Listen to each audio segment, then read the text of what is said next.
Hello everyone, welcome back to my channel. This is Mel and SRNA. I am back with another video. In today's video, I'm going to be discussing my thoughts, reflecting my first semester of CRNA school, any study tips I have for you, how I studied in CRNA school. So if you are interested, then please keep on watching.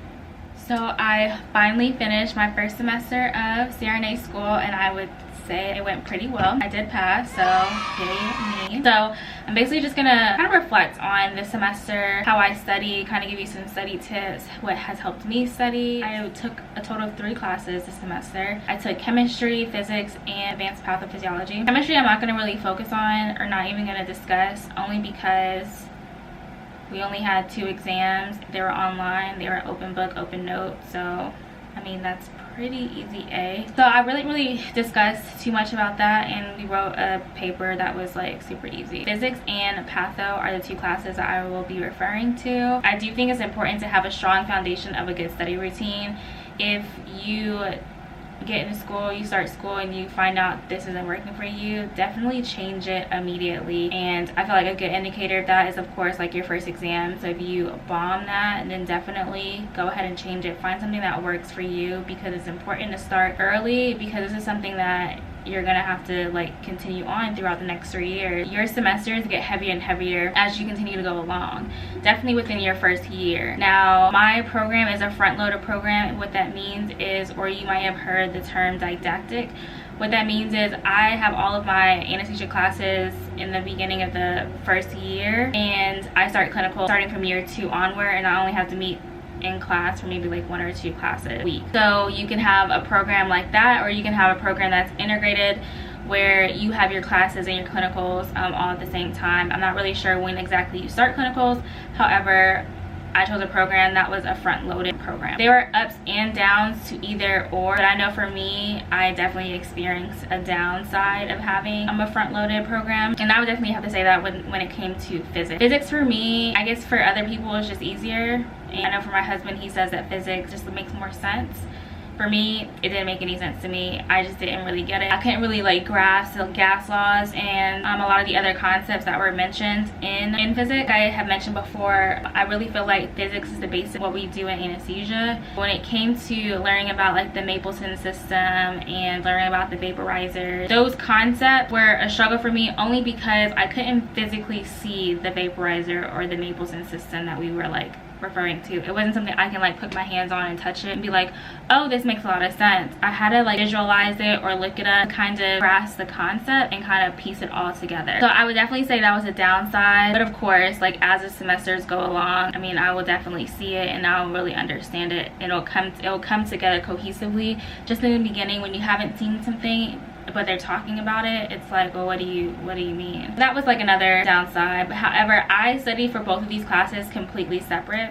For pathophysiology, a lot of things just made more sense to me, and I was able to grasp it a lot more. Being an ICU nurse, you kind of already know a little bit about the body anyway, and you do know about your disease processes anyway. If you have worked in the ICU for a really long time, you know that you've either looked up extra information, supplemental information, try to figure out why the disease works that way, or ask a lot of questions. So that physiology, or that patho, you pretty much already have a good understanding of it. When you start to dive deeper into advanced pathophysiology, a lot of the things just make so much more sense, and you do understand like why this medication reacts this way or acts differently, and you understand the genetics and the different autoimmune diseases that you see a lot in clinicals. So I felt like with that, I really understood patho a lot better. And so for me, when it came to patho, how I studied was, I did mention I use Notability a lot, and I listen to my lectures. So my lectures are recorded in my Notability app, so I have my notes and my lectures at the same time, and I'm able to listen while I'm writing my notes.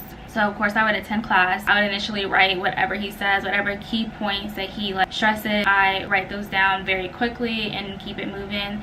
And then when it comes time to study, I listen to the lecture. I'm able to stop and pause and start it again and really write detailed notes. And when I'm writing these detailed notes, I really make sure that I am able to either explain in my note taking, I'm able to really write down how I understand it in my head. And I just continually do that until I get throughout the whole entire lecture. When it comes down to test day, I do listen to my lecture multiple times. I would say a total of 2. If I have time, maybe 3. I know it seems excessive, but just the way that he teaches very clear, and his tests are very to the point. And a lot of it is based off of what he has said in class. Tests are very straightforward. His lectures are very straightforward. So I feel like in that aspect, I'm just able to just study better for his class. Now, when it came to physics, it was just a little bit different. I couldn't study the way that I studied for Path. I learned that the very first exam that I took. I never failed any of my exams. Not saying that I never will, but I'm just saying I never did. I saw from the first exam to my final, I was able to see the progression and see I had to change up my study routine to be able to get to my final grade. And so,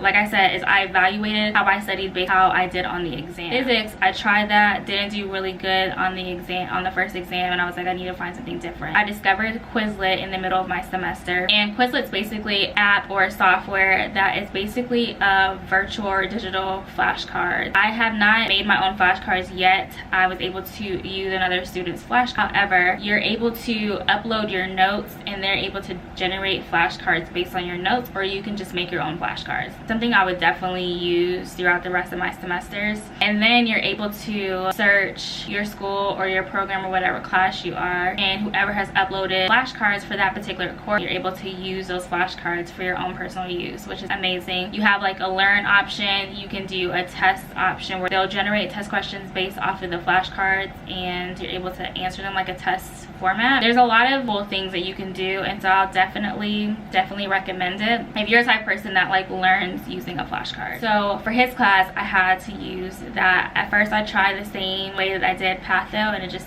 wasn't working for me. I do have to say, and this is no shade to my professor, I think he's an amazing professor. I just don't think that he lectures well. It was very frustrating because a lot of the things that he would say in his PowerPoint or would lecture often contradicted himself, especially if you looked in like the textbook and things like that. So it made it kind of difficult to kind of decipher what information or what information he was really trying to say. So I found myself having to often look up supplemental information, whether it was YouTube, online, different documents, to be able to understand exactly what he was saying. I felt like that was kind of frustrating, but I don't mind looking up other things because it helps me understand the material even more. So I could not listen to his lectures over and over again, because I feel like once I understood what he was saying, I couldn't just keep listening to his lectures because it would just confuse me even more. I would listen to it that one time while I'm in class. I might listen to it a second time, but if I find something that makes a lot more sense, that was what I used. And then I would read through his PowerPoints and I would just supplement it with Quizlet. Quizlet helped me kind of understand the concept a lot better. I was able to do well on his exam. And that's something that my mentor in my program definitely told me was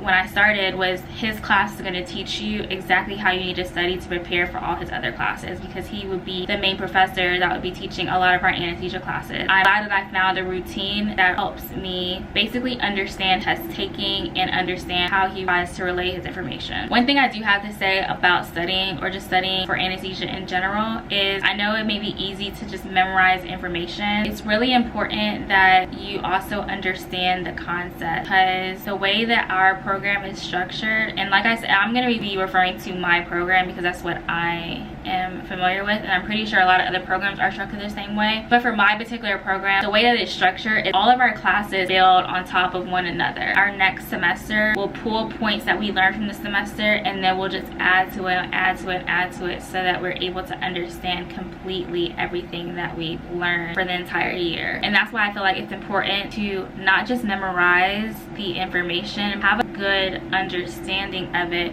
so that when you get to your next semester, you're able to regurgitate the information well. I really feel like that's important. Something that I would definitely stress is that if you're in anesthesia school or you're trying to get into anesthesia school, just make sure that you have a really good study routine established in the beginning, because the classes get heavier and heavier as it goes along. Like next semester, I'm taking 14 credit hours. I have one particular class that has a ton of papers. I have a health assessment class that's all day on Friday. It's really good to just have and establish a really good study routine, a good foundation, so you're able to know how to tackle certain things. One thing that I do have to say that I didn't do, that I will do, and I think a lot of it has to do with just getting back in the routine of studying. Like, I haven't been in school for 4 years, so trying to figure out how to study was a little bit difficult, coupled with figuring out how to study and taking care of a newborn, all of this other stuff. Getting back in the groove of things was a little bit challenging. However, now I kind of know like what I need to do differently. Finals, I only had a total of 4 hours of sleep for 2 days because I hustled my ass off to study.